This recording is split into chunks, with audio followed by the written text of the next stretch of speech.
Good morning to all of you. Welcome back to the Namaste Experience here at Namaste Village. So today we're going to be hearing a beautiful selection from Ananda Mayama. I brought her picture up here so those of you who are at Namaste Village can see her twice because there are two pictures of her up here. There's something about that mother energy that is so nurturing. I'm sure you can all agree. Even if our earthly mothers weren't exactly what we needed them to be, there's still the experience of the mother within that is always giving birth to, well, whatever we choose to give birth to. We can choose to constantly be birthing illusions, or we can be constantly birthing truth. We can be birthing the Christ. And that's really what we're here for. I think it was, I almost said Eckhart Tolle, not Eckhart Tolle, but no, the great German mystic Meister Eckhart. Thank you. Meister Eckhart said, we must become as Mary to give birth to the Christ. And that's really what this path is, entering into that feminine current of birthing. So I was thinking about that this morning, and I was remembering when I was young, and even before, but especially when was 18 and I entered the Franciscans outside Chicago. I lived in this beautiful friary, and I've mentioned this before. We had what's called Eucharistic adoration, which means that the Eucharist is exposed 24 hours, which meant that there always had to be someone in the church praying. And so I and the other brothers who lived there, we had the wee hours. So I probably was there from 1 to 2 in the morning. And I loved it so much. In fact, whenever I want to just reignite that devotional energy, I can just imagine myself being back there in that church. And in particular, there still is a beautiful statue of Mary just on the left side of the altar. And I would usually just sit there beneath that statue of Mary, and I would just love that mother. And I'd give all of my love and devotion. Now, once again, I can still remember that feeling, that energy. But if I was speaking to a Protestant, they would call that idolatry because you're only supposed to give your love and devotion to Jesus, right? If I was a Hindu or speaking to a Hindu, they wouldn't be able to relate to that either because they would have their own image or their own idol, if you want to use that word, to focus their love and devotion on. And the truth is, it doesn't matter. The image does not matter. It's the devotion and my willingness to give my love, to allow that radiation to extend to whatever image I choose. So yes, they are idols. In the end, everything that we are considering outside of that experience of the one is an idol, right? But we can use idols to either interrupt our passion or to actually increase our passion. We can make it work for us or against us. And if it's an experience, doesn't matter if you're looking at Krishna, at the Mother Mary, at Kuan Yin, whatever it is, give your whole heart to it. Don't hold back thinking,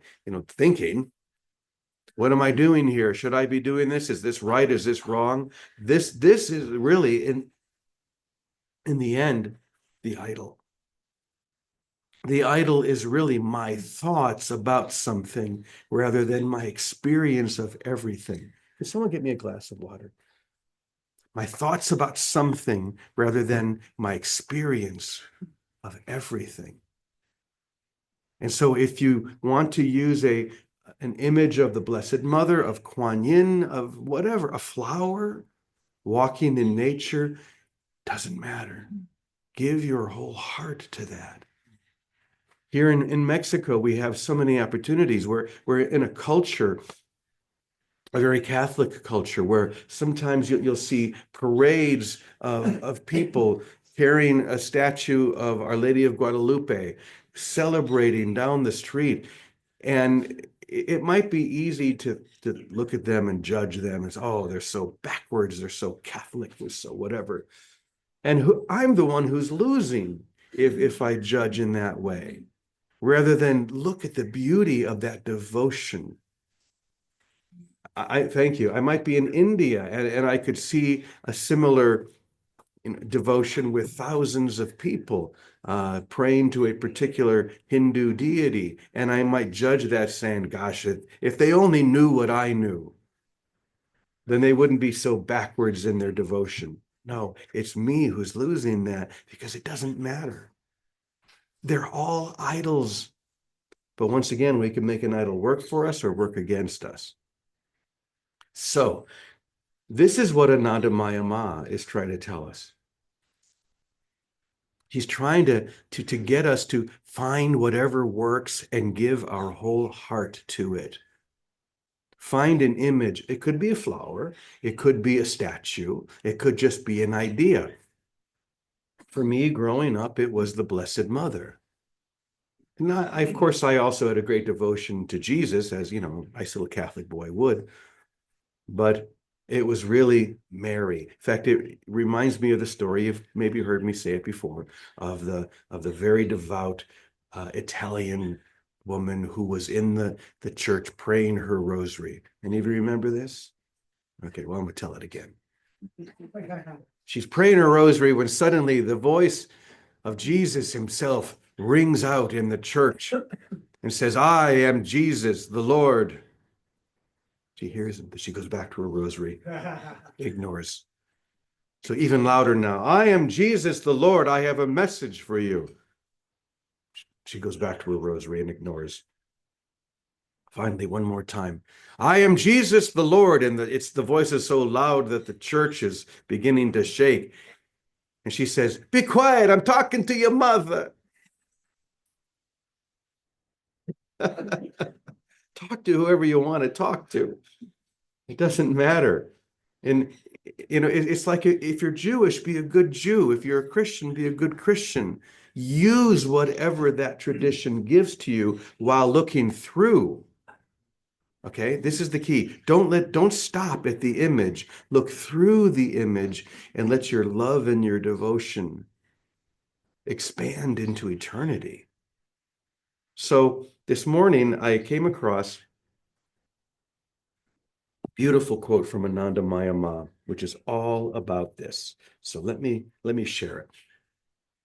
She says, in all matters, it is necessary to establish a center, or to decide on an object or a belief and faith.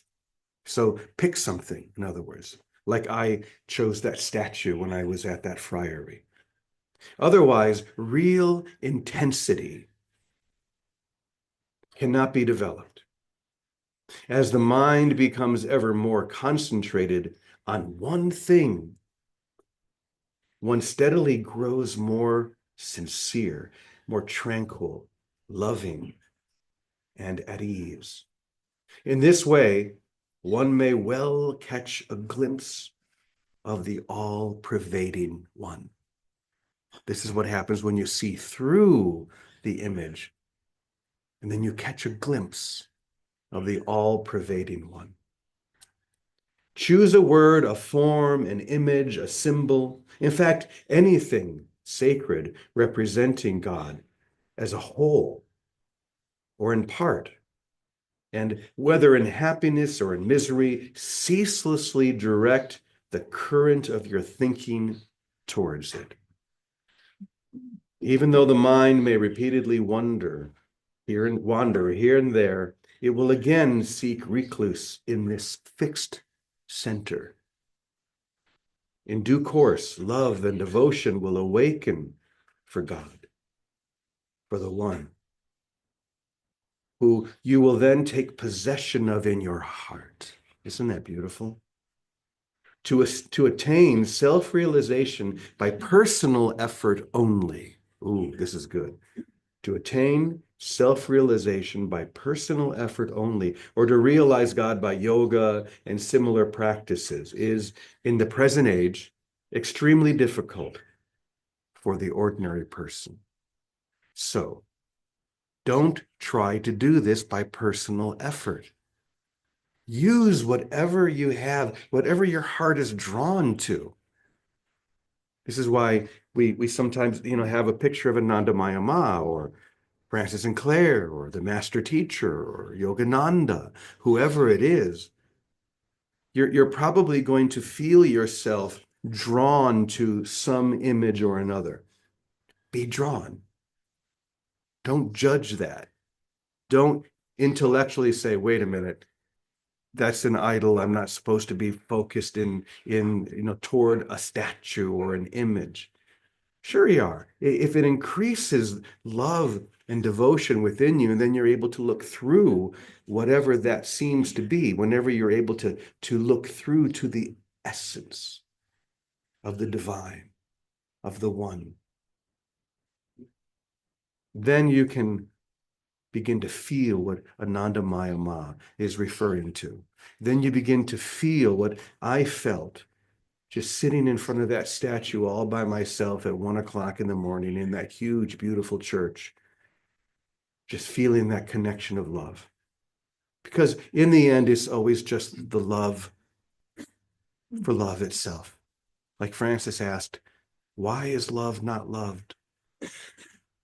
Probably my favorite quote of his. Why is love not love? He was so in love with the divine, with the beloved. And he saw it everywhere, in the poorest of the poor, even in the richest of the rich.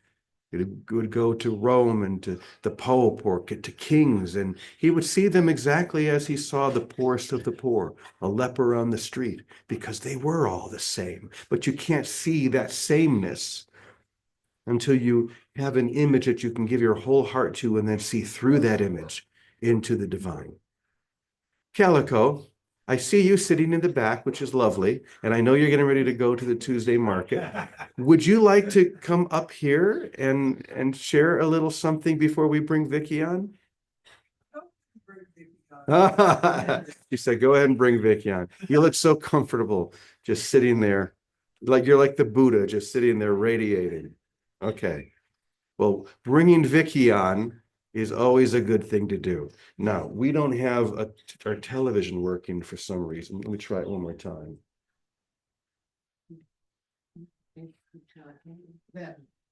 We're having electrical problems here at Namaste Village. I don't know if you all noticed that. But okay, so I'm going to just put the microphone up to my computer so you guys can all hear her. You just won't be able to see her. So good morning, Vicky. Morning, Brother James. Morning, everybody. Here, there, and Hold on, everywhere. Vicky. Thank you. We're not hearing Thank you, you. everyone, for your cameras. Give me 1 minute. I will. Turn that off. Maybe that's why we're not hearing. All right, Vicky, say something and see if we can Can hear you hear you. me now? I feel Ah, like yeah, it's yeah, a yeah, yeah. commercial. Hold on. No, she's unmuted. She's a pro. She knows how to do this. It's something on my end. Let me check the sound. No sound yet? La, la, la, la, Yes, la, la. It says speaker. I don't know why it's not working. Well,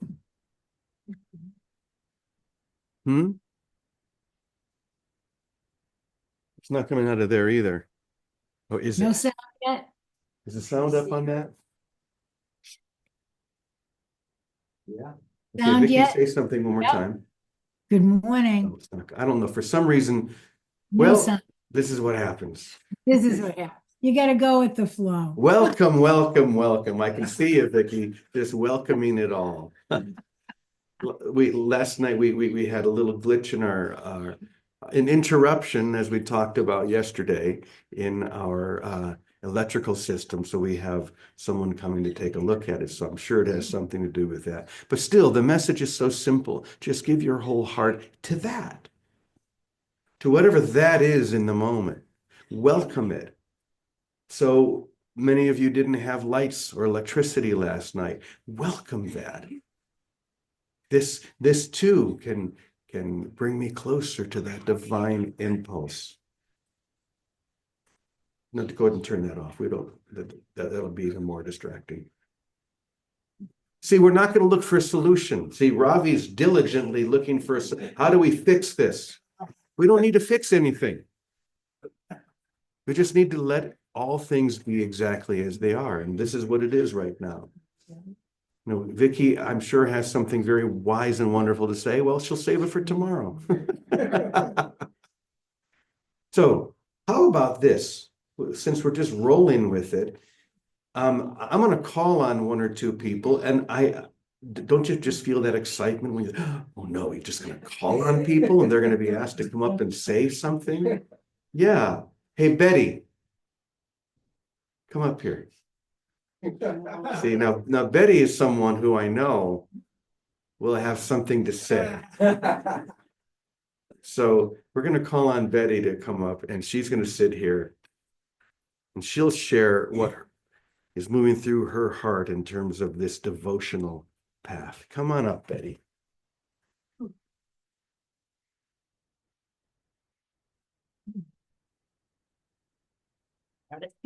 Thanks. Well, good morning. Hi, Bodie. Now, if Bodie could speak, Oh, what he would say. then we would really have something.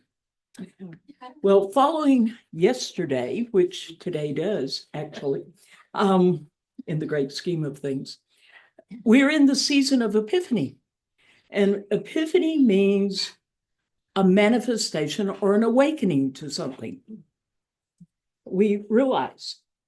Now, some of you know I headed Episcopal schools and loved doing chapels. And I remember yesterday talking to the high school students at a school during chapel. And I looked over and I said, Epiphany is sort of like this. Kevin was sitting there where Richard is. And I said, so if Kevin goes home tonight and is having dinner with his family and says, his mom and dad, he was an only child, he's, Mom, Dad, I've had a great and wonderful epiphany, and now I realize how wise you really are. And from over here, Josh says, Dr. Bremer, not going to happen. But it is a choice sometimes. But we open our hearts, open our minds, open our understanding to what the Holy Spirit, God, has for us to know, to understand. And we grow. That's part of the way we grow in our understanding and understanding things today that I didn't really realize yesterday, or how things work. So welcome to Epiphany, the season. It's not just a day, it's actually on the church calendar, it's a season. Goes until Lent starts. And so we have, it's also the time you get to buy king cake, just in case you want to know yeah. And that's why the king cakes, going off on another thing here, the king cakes have 3 colors on them. Anybody know? Purple, green, and gold. What are those? No. The green is the color for the season of Epiphany. The purple is for Lent, and the gold is the royal Christ our King. So when you see the king cakes, they have meaning. So King cakes. There you go. Go out and have some king cake. And there's a little tiny baby Jesus hidden in the king cake. And when you get that, then you are responsible for buying the next king cake. Right. Thank you. Yes. She is just a wealth of information, isn't she? Richard, Would you like to come up and share a few words? We've got a few minutes left. Richard is our unity minister of the month. See, this is the reason I call on ministers or priests, because you usually can't shut them up. And once you get them going, once we get wound up, come on up, Richard. We're going to have Richard sharing a few times while he's here this month. I'm not at all like that, minister. I keep it all in here, and then when it's needed, I bring it out. I was really touched by the idea, James, about looking through the image into the what it really means, and how our devotion is what's really important, not what we're idolizing, but the amount of devotion we have. So I've had that experience in nature, of course, and I didn't really realize that it was devotion at the time that I was having it, but it was. I just thought that I'm just grateful for this beautiful day and, and the wonders of God, and how He's just this creation is just amazing. But that was really devotion. Devotion felt like gratitude. So whenever you're seeing something and you're feeling like you're just so grateful for it, I think that's your devotion. You're coming through. You're seeing through the image of it and going right down to what it really is to you, right down to that gratitude. It's touching your heart. You're seeing through it. And most every yogi master, wise teacher that I've ever read has always said that just like we see each other, we see the Christ in each other. So we're seeing through the physical form and seeing the real you, knowing that no matter who you are or how big or large or handicapped or whatever you believe or teach, or that inside there is that's the Christ that we all have in common. That's the thing that connects us. We can see that in everybody, and consider that devotion. Then we're being devoted to, we're just being devoted to the connectivity, to the oneness that connects us all. So that's so I kind of had that epiphany this morning as we were talking about that. So I like the idea of devotion. I've never really related to the idea of devotion, but now I can relate to it through the idea of gratitude and oneness, and the appreciation of the oneness of God that connects us. And I believe that when when we're one, that's when we create the experience of God. By knowing our oneness and really feeling it, then we draw on this presence that is the experience of God. And we can do that on our own, but it's so much more powerful when we're know that we're connected, and we feel the Spirit in us and through us, around us, in our chairs, and the ceiling, and the plants, and then we get that oneness. That's why when we sing, we feel that devotion, and we feel that oneness, because we're doing one thing together, and we're feeling one, and that draws in that energy of God, and that's how we get our experience, to experience what we call whatever God is to you, that feeling of oneness. Feeling of oneness is an experience of God. So devotion. There we go. Do I need, stretch? Oh, you're good. Thank you. Wow. How many of you feel like you're having an epiphany right now? Every moment can be an epiphany. It's like saying every moment is a miracle. If we give ourselves wholly to the moment, just as the moment is giving itself wholly to us. So, Vicki, I'm going to try one more time to see if you are here to give us a final word. Okay, Brother James, can you hear me? Here I am. All it took was me unplugging one thing. So I'm going to put the microphone up to my speakers so the rest of them can hear. Go right ahead, dear. All right, welcome everybody. Well, the heart, I loved it. I'll bring you my best example. It's like my little Jesus doll. He's definitely a doll, and I have a lot of other dolls around. but it is that image that sparks love, that sparks, I'm not alone. God takes care of me. I'm part of that. I am that. And one other thing I quickly would say, Calico for all of us was the best example of an image that brings us home to the essence of what we're really devoted to, that light. When she's in her room speaking and she turns to light, it's just so much fun to see her blast off into light. So I wanted to mention that. And the third thing I'd mention, it's all around us. We are devoted beings. We've just been devoted to the wrong things, to the image, and we forgot the essence. But with children, if you look at them, you see that they're being called to the essence of things. I look at my granddaughter, she's 3, and she loves Elsa.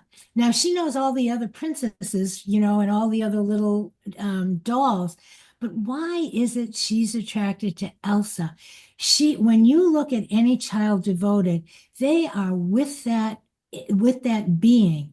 She's being called to the essence of Elsa, which is, to me, I'm watching her relate to the royalty and the majesty, to that kingship, that royalty that we belong to in reality of what we might call Christ or Buddha. And she's already relating to it because she knows it from deep within. She cannot not know it, just like we cannot not know it, because it is our natural being. So I watch her relate to Elsa with such care and devotion and happiness. It's happiness that comes forth in us when we are in devotion to anything. We're in a state of natural abiding, in resting, in enjoying the essence of what appearances seem to trigger in us. So that's what I would say in 2 sentences or more. Thank you. Brother James. Thanks, everyone. I loved hearing Betty, and I loved hearing, I forget the Unity Minister. Thank you. Thank you. Wow, thank you, Vicky. Thanks to all of you. Thanks for just being able to roll with the energy of the moment, which shows up however it shows up, and to be devoted to that. To once again find some image, as the wonderful Anandamaya Ma suggests. Find something that you can use to focus your devotion on, like a lens. That's what it is. It's like a lens. Without a lens, energy or light can move so wide that it's not focused in a way that is helpful. Does that make sense? And an image of devotion can be the lens through which you can see who you really are and understand that love is the only thing that you need. And to that, we say, Amen, Amen, Amen, e punto. Thanks, everyone. Have a blessed day. Namaste.